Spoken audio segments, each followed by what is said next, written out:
For centuries, the Arabian Sea carried the wealth of empires. Portuguese caravels, Dutch traders, and English merchant ships ruled its waters with iron cannons and imperial flags.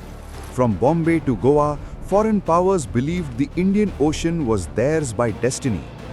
Then, from the rugged Konkan coast, a single man rose to challenge that belief. European records called him a pirate. Indian history remembers him as something very different.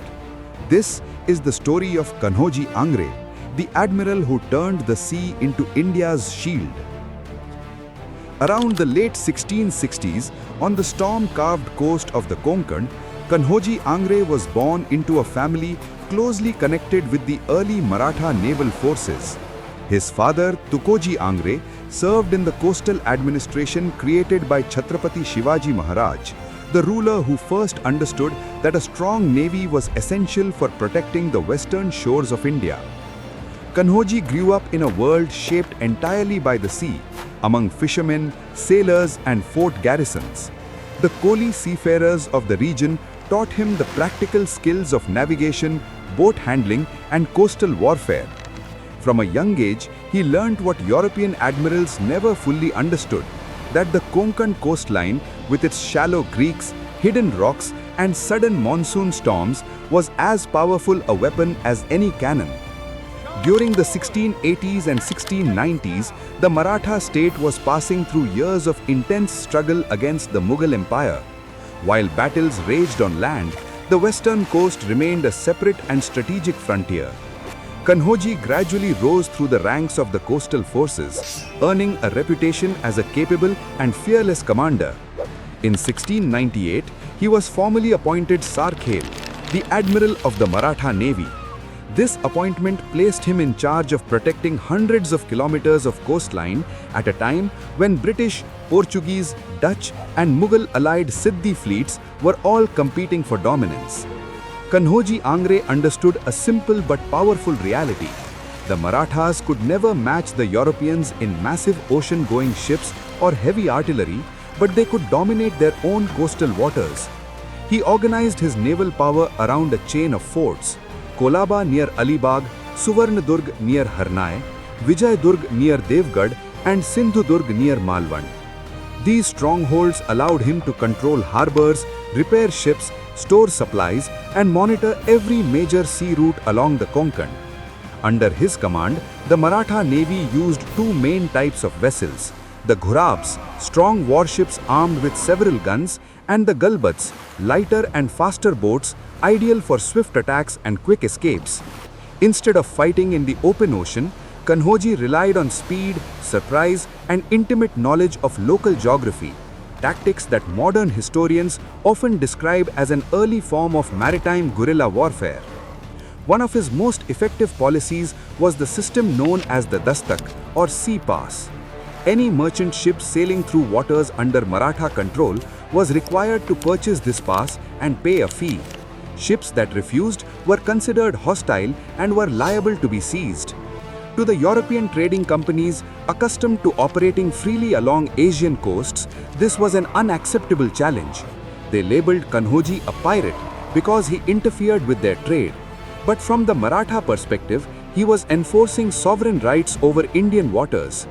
This clash of viewpoints turned the Konkan coast into a constant battleground through the early decades of the 18th century.